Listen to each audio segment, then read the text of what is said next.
No, stay here. Stay here. Stay here.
Yeah, I was trying to find protesters.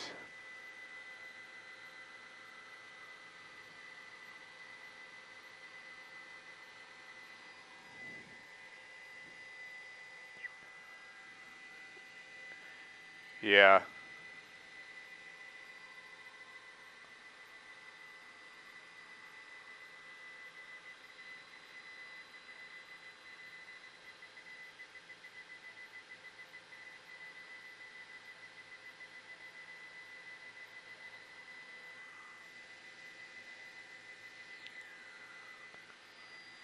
Okay.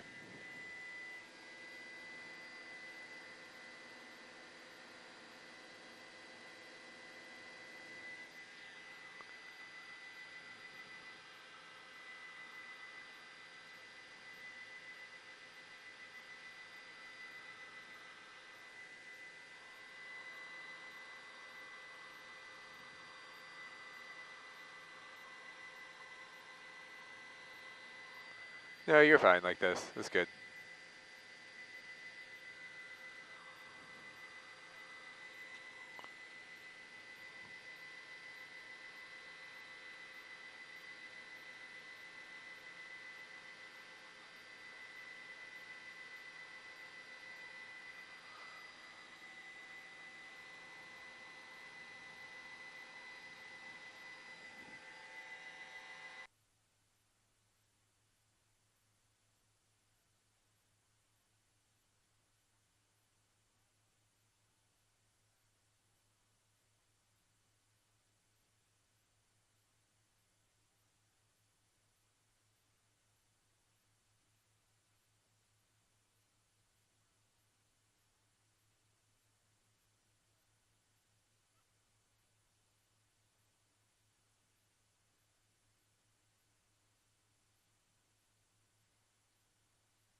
fuckers! Useless fuckers!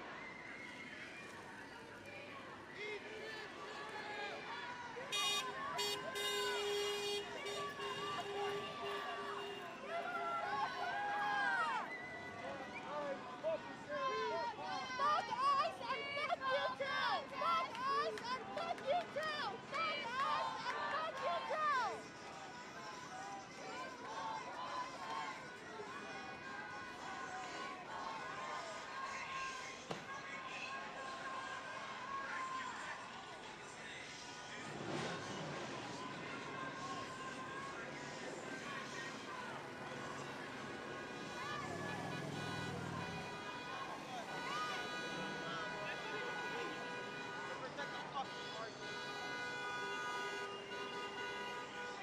Keep it going.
Let's go! We're taking the cathedral! Let's go! Let's go! Let's go!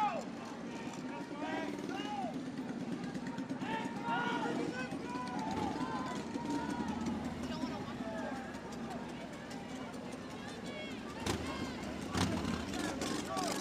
We're going back around again. I love your son, by the way. Guys, started leading it.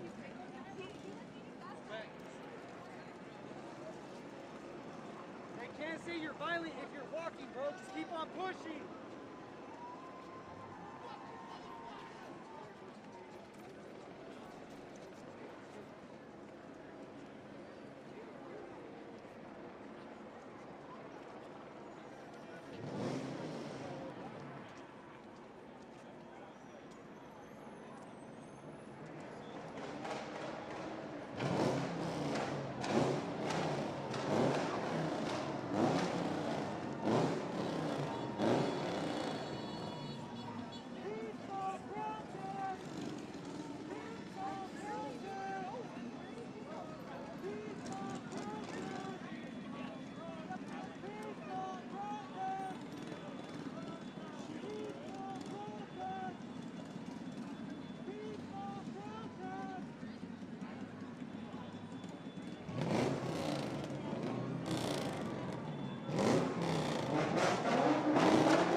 Peaceful protest! Peaceful protest! Peaceful protest! Peaceful protest! Peaceful protest! Peaceful protest!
then. Fight it up.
We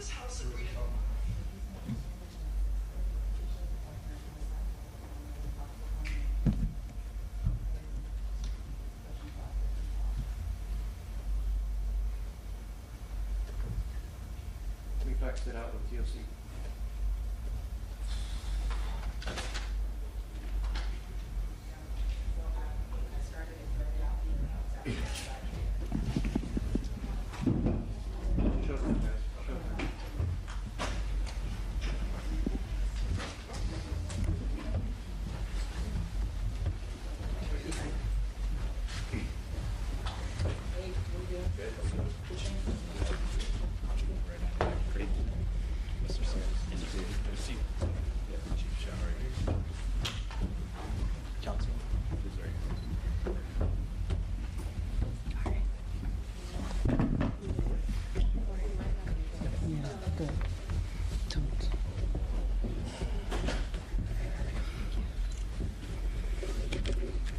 Is everybody in place?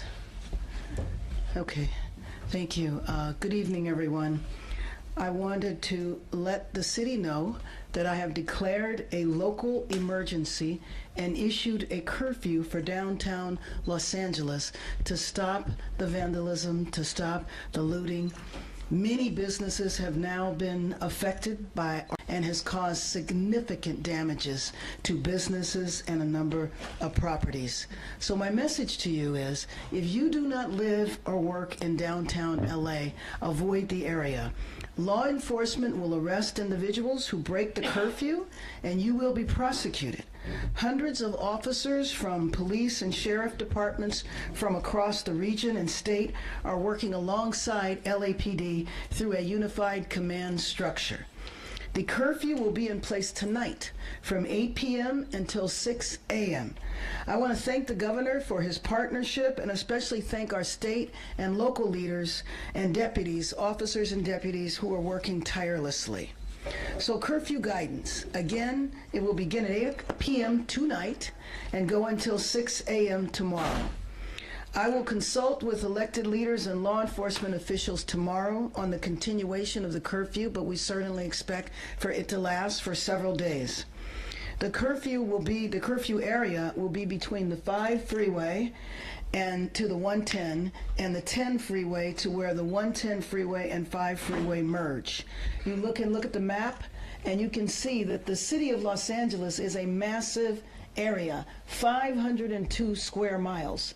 The area of downtown where the curfew will take place is 1 square mile. I think it is important to point this out, not to minimize the vandalism and violence that has taken place there. It has been significant, but it is extremely important to know that what is happening in this 1 square mile is not affecting the city. Some of the imagery of the protests and the violence gives the appearance as though this is a citywide crisis, and it is not. So everyone must abide by this curfew. Limited exceptions will apply for residents, people traveling to and from work, and credentialed media representatives. With that, I would like to turn it over to Chief Jim McDonnell. Thank you, Mayor Bass, and good afternoon, everyone.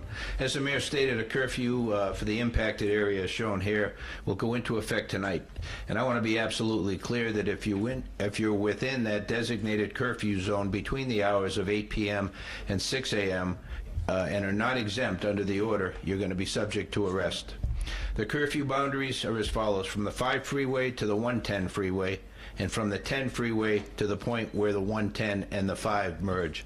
Easier to look at it on that map for description. The curfew is necessary, a necessary measure to protect lives and safeguard property following several consecutive days of growing unrest throughout the city. Since Saturday, we've seen a concerning escalation in unlawful and dangerous behavior. On Saturday, LAPD officers made 27 arrests. On Sunday, that number rose to 40. By Monday, arrests totaled 114, and today alone, we've made 197 arrests. The recent days, it's been as a part of a unified command with our partner agencies who've responded through mutual aid compact and been very, very helpful to us, and we're very thankful grateful for that participation. Of those I mentioned for today, 130 were arrested near Commercial and Alameda. An additional 67 were taken into custody after unlawfully occupying the 101 freeway near Commercial Street. Our CHP partners were instrumental in that. So again, let me be clear that this behavior, blocking freeways, city streets, and on-ramps, refusing to comply with lawful dispersal orders, and interfering with public safety operations is dangerous, unlawful, and won't be tolerated. If you are in the curfew zone during the restricted hours without that legal exemption, you will be arrested. If you assault an officer in any fashion, you will be arrested. We're operating under a unified command with our partners at the Los Angeles City Fire Department, the Los Angeles County Sheriff's Department, the California Highway Patrol. We're fully coordinated, and our shared mission is clear: to restore peace and ensure the safety of everyone in our city. We previously mobilized part of our department at LAPD while keeping our ability to be able to provide the services that our community deserves going. We're going to be adding to that deployment with additional internal LAPD resources in the days ahead. The curfew does not apply to residents within the designated area, individuals experiencing homelessness, credentialed media, or public safety and emergency personnel. To be clear again, that's not about silencing voices or suppressing lawful protest. When that expression crosses into unlawful conduct, when lives are put at risk, and when our city's safety is compromised, we must act, and we will act. We urge all Angelenos to cooperate with these public safety measures. Our shared goal is to protect our communities and return to a state of calm and safety for everyone. Thank you. Mayor. Let me introduce now the councilwoman who represents the majority of the district, Councilwoman Isabel Harato. Thank you, Mayor. I'm here today not just as a council member who represents downtown LA, but as its advocate who deeply loves and believes in this community. The history of Los Angeles began right here in downtown, where 200 years later, the grouping of historic neighborhoods remains the beating heart of our city, a place with rich culture and deep community. Downtown LA is a place where workers clock in before sunrise and small business owners know their customers by name, where neighbors greet each other on the sidewalk, and where generations of families have built lives, shared stories, made memories together side by side. It's one of the most vibrant and resilient and hopeful parts of our city, but too often downtown LA is treated like a backdrop for major events, not the living, breathing community it is. And right now, it's hurting. I am deeply proud that downtown has always been the place where Angelenos from all over the city gather to peacefully protest. I support the right to demonstrate, and the mayor and I know that right is sacred, and at times it's necessary, but we must also face what's happening right now. When these peaceful rallies end and the protesters head home, another element moves in: opportunists who come in under the cover of a peaceful protest to ravage and destroy. They are ruining local small businesses, smashing storefronts, and threatening the safety of the very community that has always welcomed people from across the city and globe. This isn't just broken glass or stolen goods, it's someone's livelihood, someone's safe space, someone's home that's been violated. And it's happening in a neighborhood where working class families are just trying to live. Our street vendors, our garment workers, many of whom are immigrants, continue to watch their communities be torn apart. And that's why I'm thankful to the mayor for leveraging this tool, enacting a curfew to begin tonight. This has been something that many of my constituents in downtown have been calling for what they're facing.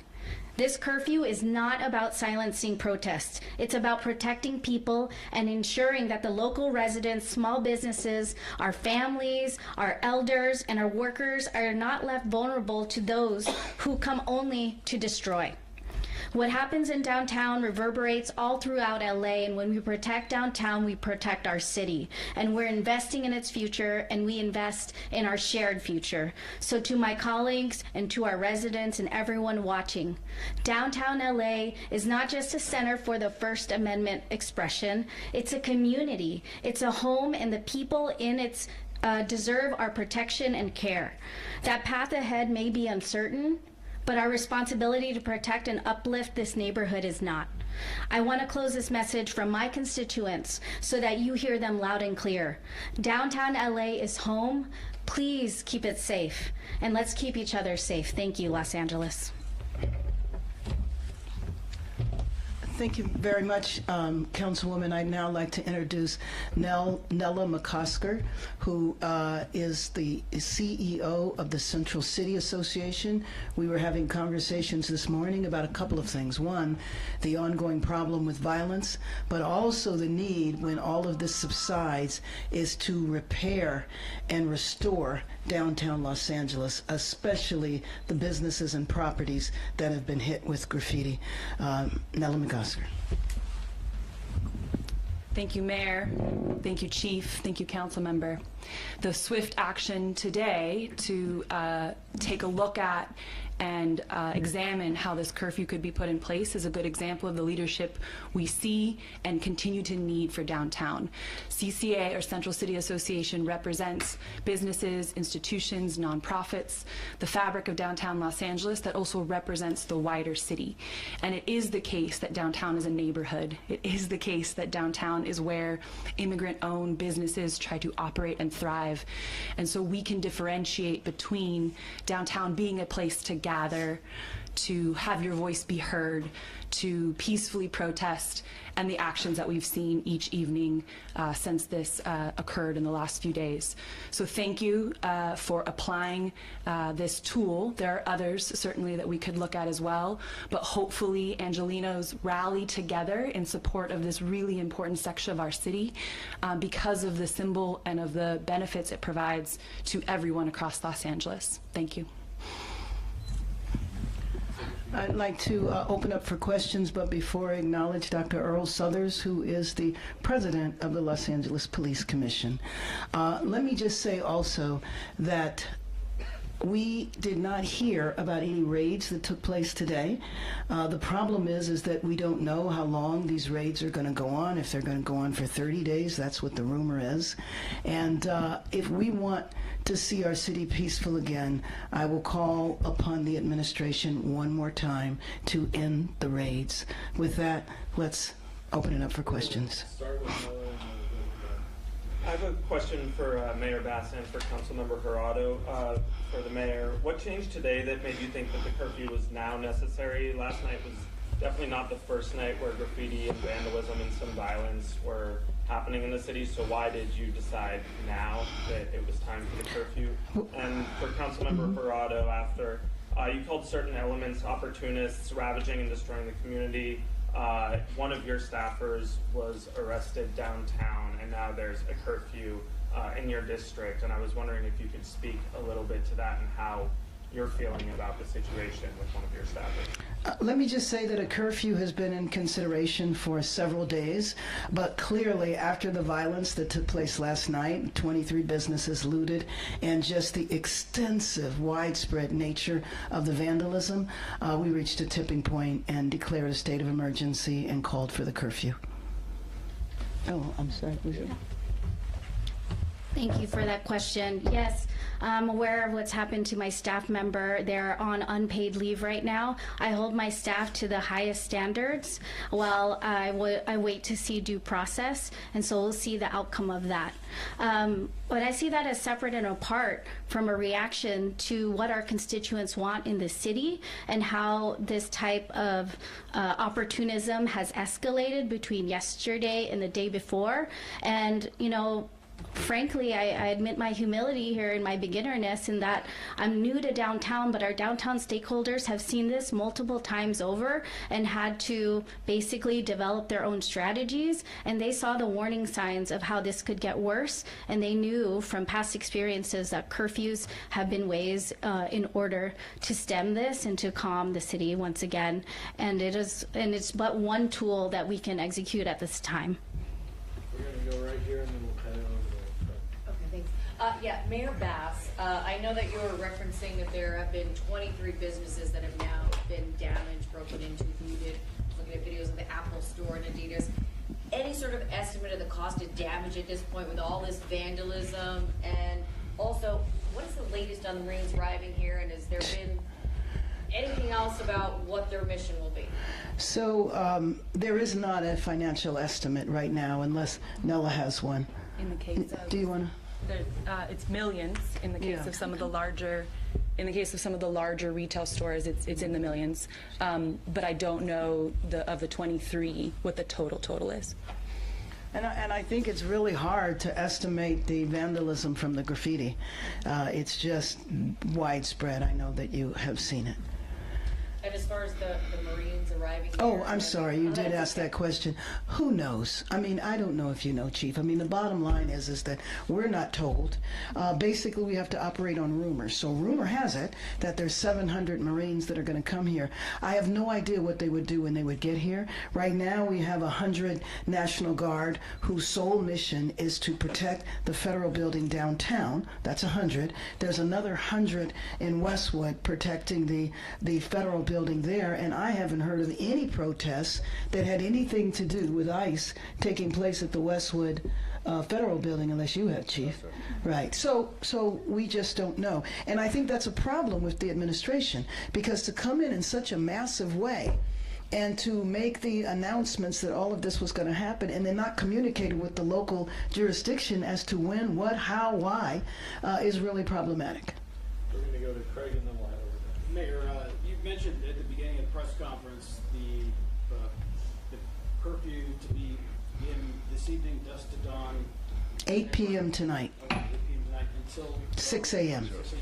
Last time we had a curfew like that was under Mayor Bradley. I think it was 3 days. Are you taking this day by day at this point? That's one question. Then as a second one, when do you plan on reaching out to Donald Trump, President Trump? You said you want to talk with him, that you will reach out. Actually, I started that reach out today, so we will see what happens. I will keep you posted. Can you update us on the parameters of the curfew area? I just want to make sure people heard that. Who didn't. Yes, and it's the map that is right there, so it basically is all of downtown Los Angeles. But, you know, in LA, we identify by our freeways, so all of the freeway numbers are there, 110, the 5, the 10.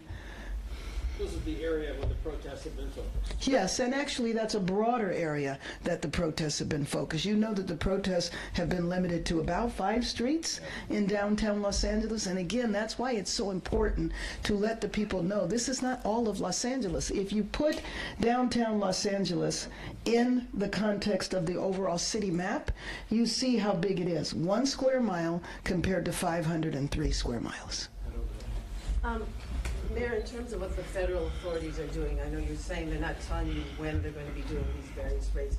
Are you getting anywhere in terms of cooperation of notifying your police agencies in advance so they can make some plans to deploy, if necessary, to some of the local communities? No, we're not.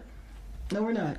And we also don't know, again, about the ICE raids. And that's why I think, you know, I would appeal to the president to stop the ICE raids so that we can have stability in our city. I think about the families who are afraid to go to work and go to school. I was talking to a friend today who, in her local grocery store, the shelves were empty. A lot of the shelves were empty because people aren't coming to work to stock the shelves.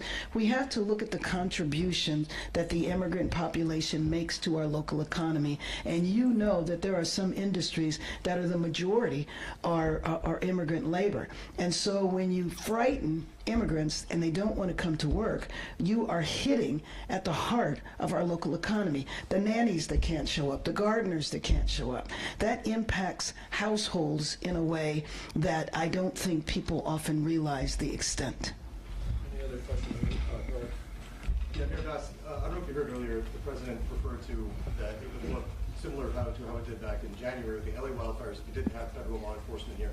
When you look at it for yourself as the leader of the city and Chief McDonald as well, what are some of the difficulties when it comes to planning, not having unison with yourself, the state, and the federal? And so I think I missed the first part of it. He said the reason why the wildfires were handled was because there were federal police? No, he said it would look similar to how it did during the wildfires here and the aftermath if they didn't have the federal law enforcement here.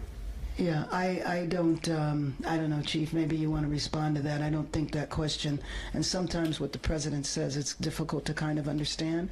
What I will tell you, though, is that after the wildfires, were out, the president made sure we had ample resources with the Army Corps of Engineers, and it was a significant contributing factor to us having the fastest recovery of any location in comparison to where other wildfires have taken place. It contributed to the fact that in the Palisades now, we have over 2,700 lots that are cleared where people can be rebuilding now. I was at a property a couple of weeks ago where the frame of the house is already up. This, to me, is drastically different. That was in complete cooperation and coordination with the federal government. Right now, we are in the dark. We don't know when things are going to happen. One thing we're sure about, and I think the chief would agree with me, is that we have the capacity to address this situation here, and we don't need armies or National Guard, especially that we didn't even ask for. And the idea that the president took the power away from the governor to do this it was really just unacceptable. But Chief, did you want to, if you want to?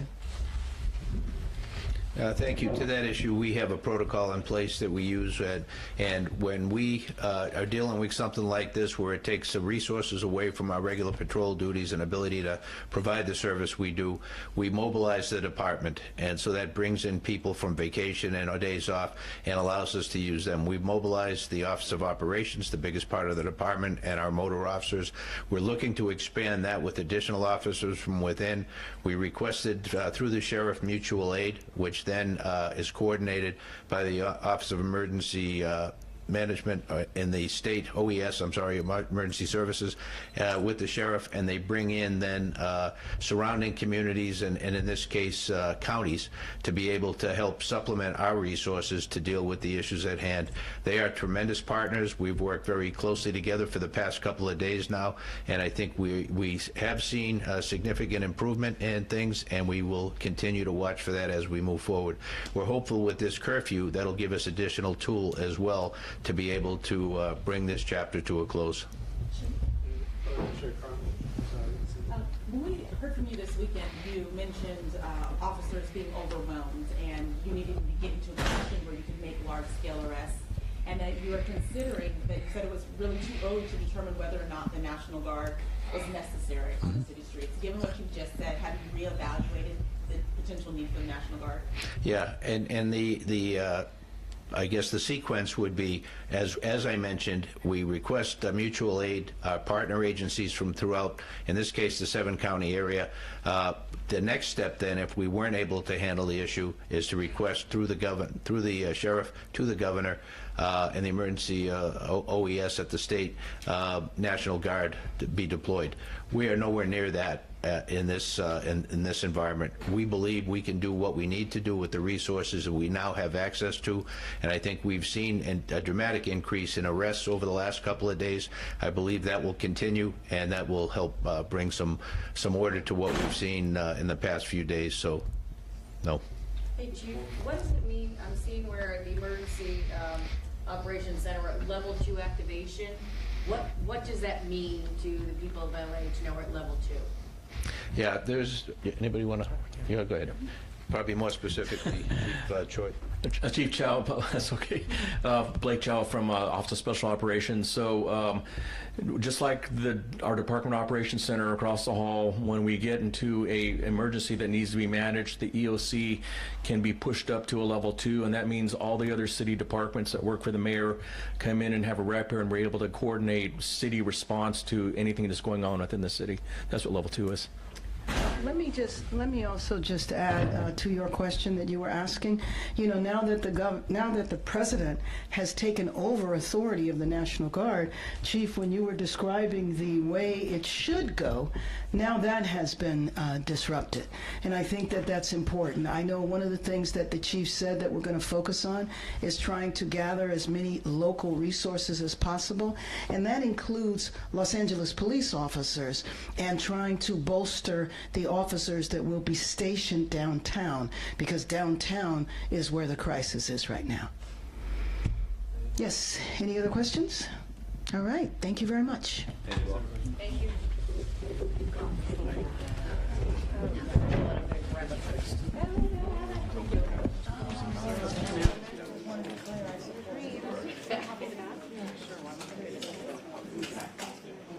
Does anybody want a copy of the map?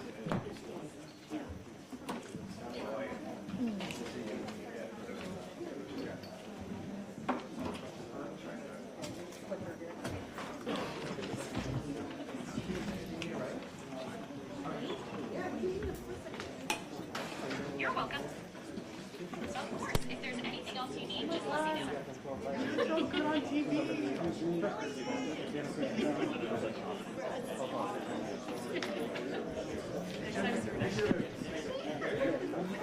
Oh, I need the jacket. Take your glasses off and open it.